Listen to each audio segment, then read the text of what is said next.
What is your bullet fricking dodge moment? My great-great-grandfather had a ticket for the Titanic, but met my great-great-grandmother who was going to America sooner. He decided he couldn't wait to see her again and bought a ticket for an earlier boat. Iceberg dodged. Back when I was young and impressionable, someone stopped me on the street and asked if I'd like to do a free personality test. After enthusiastically filling out the answers to a long list of probing questions, the person who'd approached me asked how old I was. Since I was under 18, they said they'd have to get a parent's permission to give me my results. They call my mum, who tells them to stick their test up their ass, or words to that effect, then proceeds to give me an extended talking to about trusting strange people with my personal information. And that's how I learned who the Church of Scientology were. Holy crap, dude, you definitely dodged a bullet.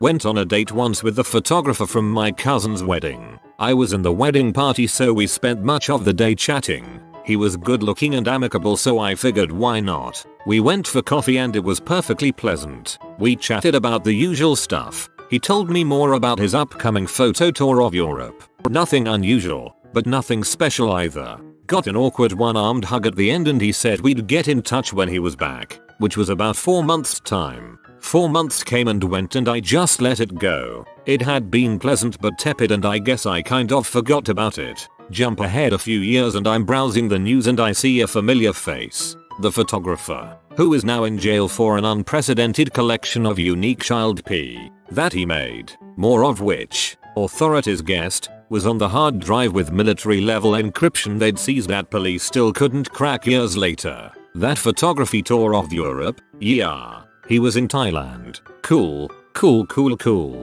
Well, that escalated quickly to disturbing levels.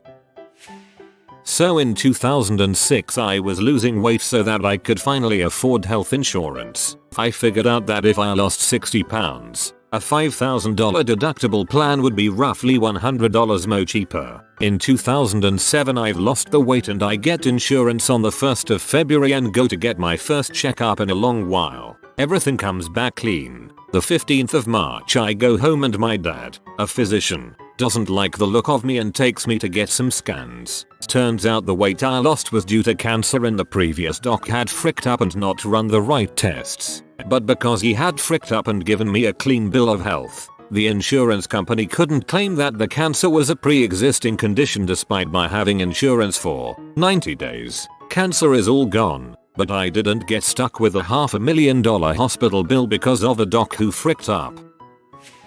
I was making a day trip in Colorado to do some sightseeing. It was just me and the dog, driving a few hours over Wolf Creek Pass. I felt a little off and stopped up near the top of the pass to get some fresh air at a waterfall. I figured I was just sleepy and at altitude, so I decided to actually hike the mile round trip to the falls and wake up a bit. On the way back down the trail I had a seizure. If I'd not stopped I would have been coming down the pass when it happened.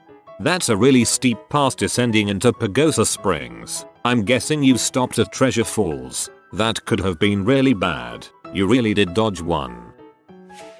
Worked for a campus PD while I was in college. Had been unsuccessfully flirting a bit with one of our part-time clerks who was a mother twice over at 22, living in Section 8 housing, etc. Not a bad thing in and of itself, just providing some context. My longtime girlfriend had bounced a few months back, so I had thrown myself into my work and was advancing quickly in the department. Well enough that I had a salaried slot on the horizon.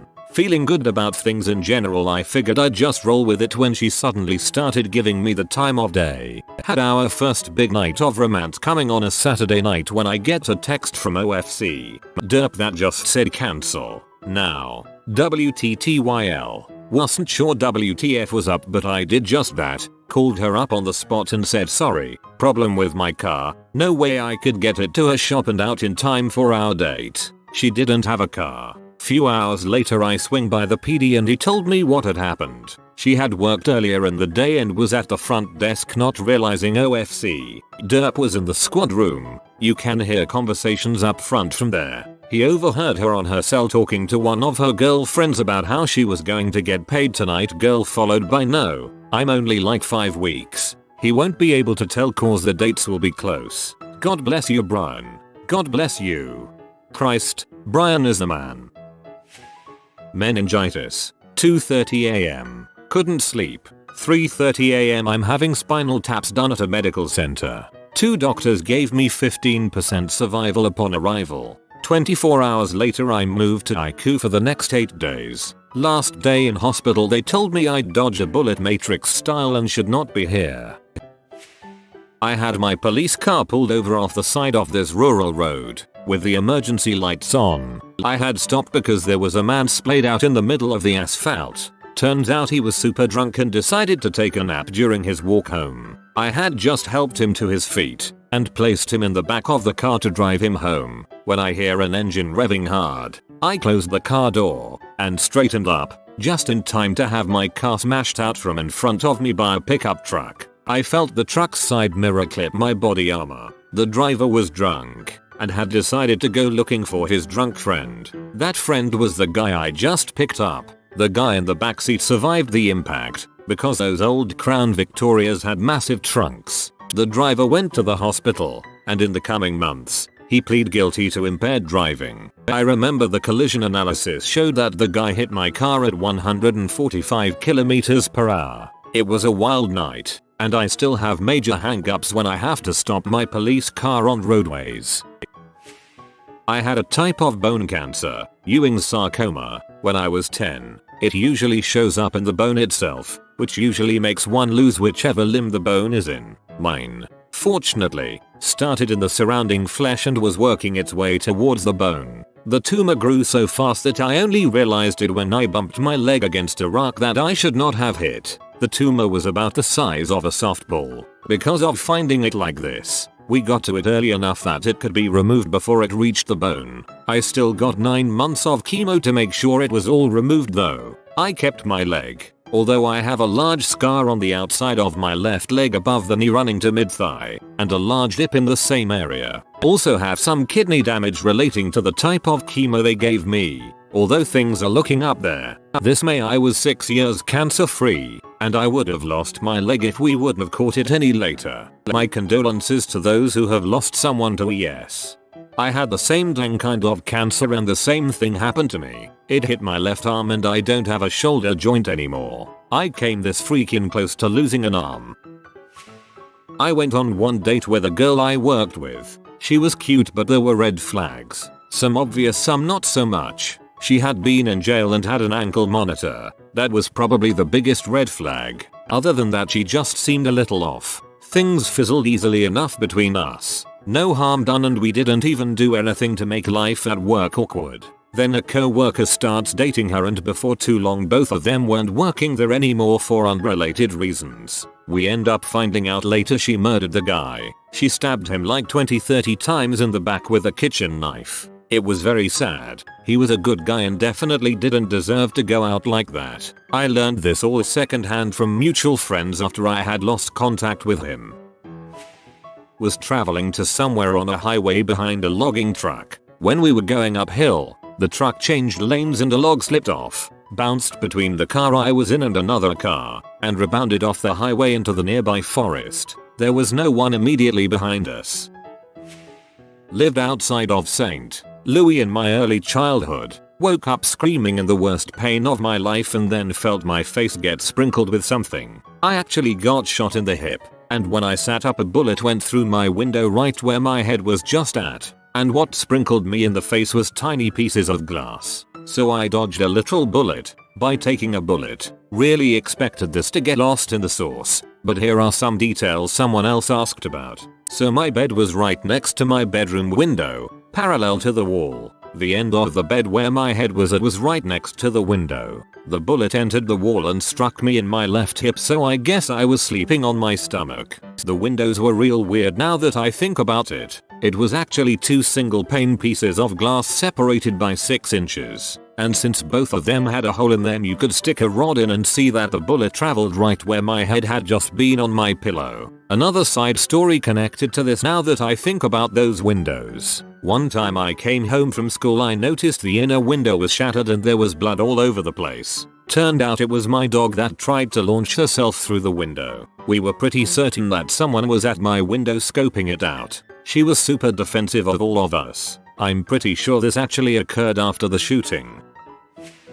Before my wife and I met, she had a single date with someone. The date went fine, but she found him to be overbearing. He pulled his dong out for her to touch as an example, so they didn't go out again. They remained friendly until 2 weeks later when he murdered his next date and set her on fire. He is now in prison for those who may want to know. Update: he shot and killed her in front of her kids and then set her house on fire. Sorry for my partial inaccuracy. Whoa, that escalated pretty quickly, and I thought it was bad to begin with. My ex-boyfriend told me he was sterile. I started insisting on condoms anyway, just in case. Eventually I broke up with him. He currently has 2 kids with the girl he started dating after me. That would be really awkward if he was telling the truth and those kids aren't his. JS.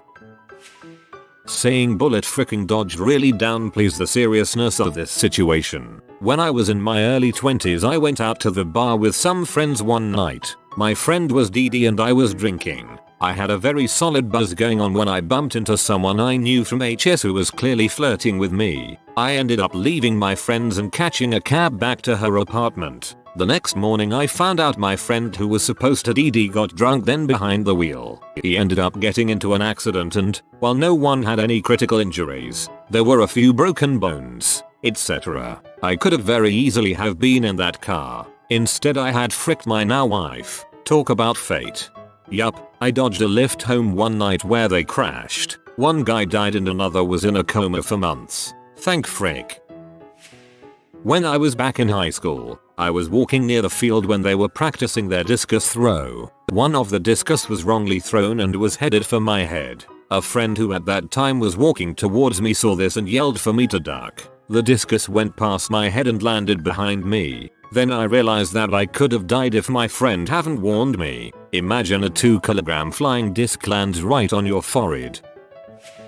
I dodged a bullet by not marrying my ex-fiancé. I can't have kids, and I told him that early on. And when he did propose, I asked him again, and multiple times thereafter, if he was sure that he would never change his mind. I don't want someone marrying me and then resenting me, feeling like they're missing out. He reassured me time and time again that he didn't want kids and never really had. 5 months before our wedding, he broke up with me, with this big story about how he felt like we had been growing apart and he didn't have the same feelings anymore and maybe he would want children someday and blah blah blah. I was devastated, of course, and then furious when I found out the real reason. He had been cheating on me and knocked some girl up. They got married a few months after the baby was born, and then not long after that, she got pregnant again. Before that baby was born, that butthole, that complete and utter piece of crap, contacted me and had a big long sob story about how he had made a mistake, how his life was so hard, how he didn't like being a father, and how I was so much nicer and his wife was such a bee. Probably because she actually needed him to help around the house and with the baby, and get a freaking job instead of sitting on his butt watching YouTube all day. Not sure why I ever wanted to marry this butthole in the first place, TBH. Then as an afterthought he threw in that he missed me. I told him to frick off. He and his first wife have now divorced and he is married to yet another woman who he knocked up on accident. Their kid is a little under a year old and word on the street is that he is still a cheating lazy butthole. I am so freaking glad that this crap all happened before we got married instead of after. The broken engagement was brutal but much better than if we had been married. The night of the Aurora Theater shooting in Colorado, some friends and I had planned to go to the Aurora movie theater for Batman, as we are all huge Batman fans. One of my friends convinced us to go to a different theater that was closer to her since she couldn't get a ride. Couple people we were supposed to meet up with in Aurora were in the theater, but luckily got out unharmed. Guess that's a bullet dodged. I read a verified thread on Reddit from a woman who was in the theater. It was horrifying. I'm glad your other friends were okay. When a friend who I hadn't spoke to much at the time of this story changed his profile picture to him and his mum, I was going to comment something jokey about how she was good looking, like, who's that stunner next to you? However, I hesitated as I hadn't spoke to him in a while and it would seem weird. Thankfully I did hesitate and object to doing it, as when I saw that post on Facebook the next day, it was flooded with messages wishing him strength as his mother had just died of cancer. Who's that drop dead gorgeous gal next to you, you sly dog? I once took a girl online out to dinner at a nicer place in our town. She was horrible to the server and actually got us kicked out because she called the manager a C. After that we were walking out and she wanted me to go back to her place to watch a movie, which I refused and went home. 2 months later I was reading the paper and saw her in the police blotter for assaulting her boyfriend with a golf club. Good thing she didn't ask you to go clubbing with her, then. Was bouldering unprotected in the Owens Valley like an idiot, descending, slipped, fell 6 feet down without wood momentum onto a 10-foot wide shelf, only just stopping myself before the 50-foot drop to death injury pain. Still spooks the heck out of me to think about.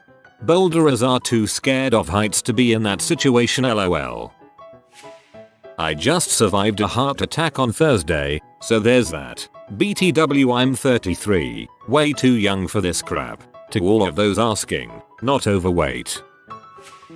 Skipped class to watch a segment on a morning talk show with my favorite actor. Avoided a school shooting. Had I gone, I would have been in the cafeteria right when and where the shooter started his spree. Crap, I literally forgot about the time when I faked being sick and stayed home to watch TV, and some guy ended up stabbing people during my lunch period. I don't think I would have been one of the people he targeted. Knives are a little more specific than guns, but yeah, totally forgot that happened. I had a co-worker who was an avid runner. He was really thin and in good shape. I ran into him in public with his family for the first time. He was with an obese woman who looked to be much older than him. After greeting him, I, stupidly, naively, was 2 seconds from saying, "And this must be your mom," before he cut me off and said, "Silasks, meet my wife Laura." In my defense, it was around Christmas and I had heard he was having relatives visit. Dang, you didn't dodge a bullet. That guy saved you from a bullet.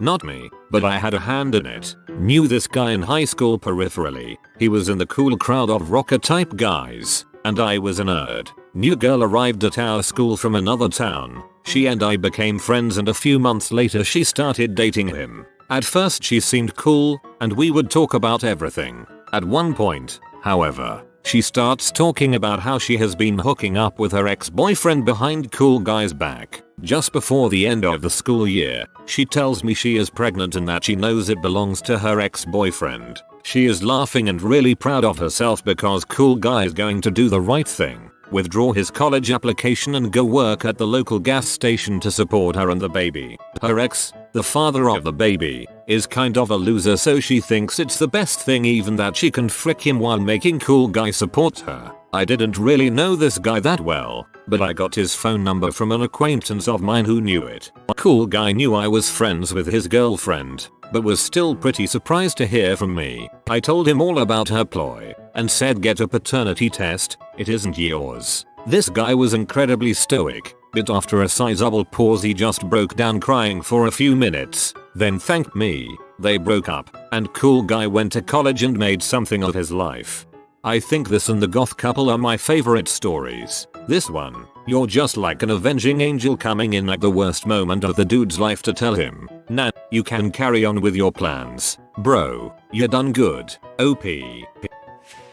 When I was 7 I got lost in Spain without my family. I had been lost for about 5 hours, really late at night, and had been going down some dark alleyways and car parks. I started asking random strangers if they spoke English, but there were only middle-aged men walking around alone. One guy didn't speak English, but gave me a cuddle and took me back to his house around the corner. At this point I'm crying my eyes out and just appreciated the help and kindness. When I got to his house it turned out he had a family and the son was learning English in school. He got out his school workbook and asked me my name. Then they took me to the police station. My parents picked me up about 10 minutes later as they were driving around in a police car. That man could have been anyone, and I could have been kidnapped and never seen again. Not your ordinary bullet dodge. Seriously, when you said cuddle I was scared for you. On temp job I'd made several hours of corrections on a long document saving version after version.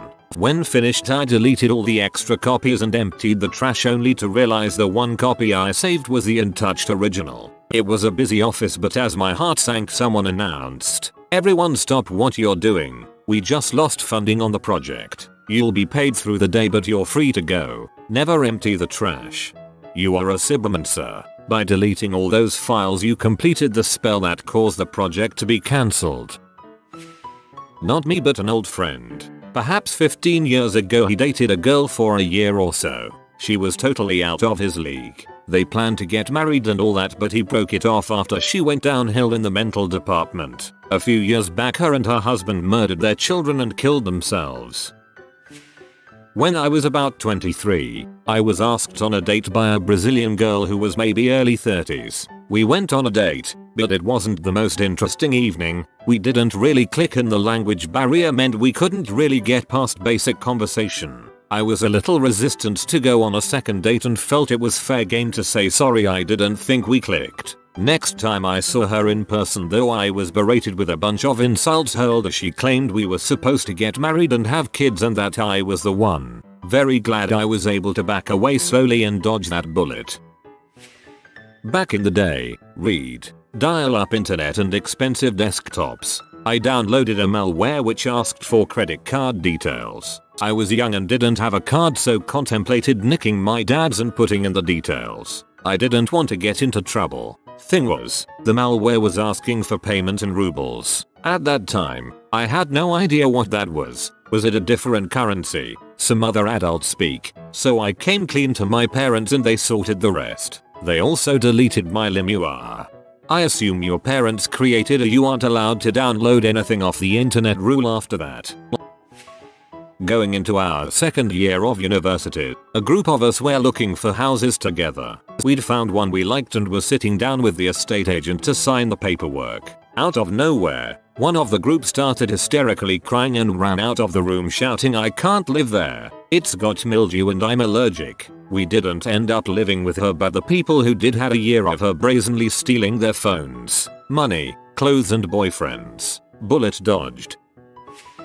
Senior in high school, and a pair of twin girls with obvious behavioral issues got pretty aggressive with me to frick them both. They lived a block away, so we rode the same school bus. I was getting a weird vibe and definitely had a "this is too good to be true" feeling from it. Every day on the bus ride home from school, they tried to convince me to come over to their place. They were super trashy white chubby girls and I just didn't know how to handle it, so I basically avoided them until I got a car and started driving home instead of using the bus. Eventually, after a month or so of stupid flirting and stalking, one of them got one of the other kids on the bus to hook up with them. He got them both pregnant, one with twins. They lied and said they were on the pill. Both of them wanted him to marry them, and it got really bitter and nasty between the two girls. Parents kicked them out. He was black and their parents weren't very happy, and then the dude had to bail on his college plans to support 3 kids and pay 2 women for child support at 18.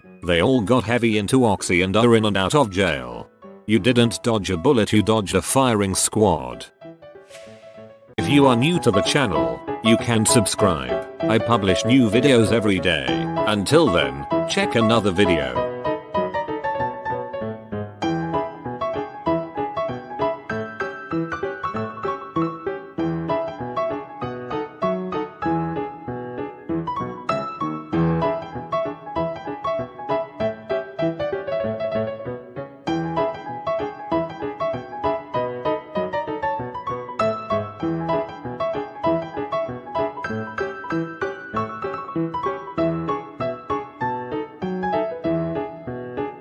Bye for now.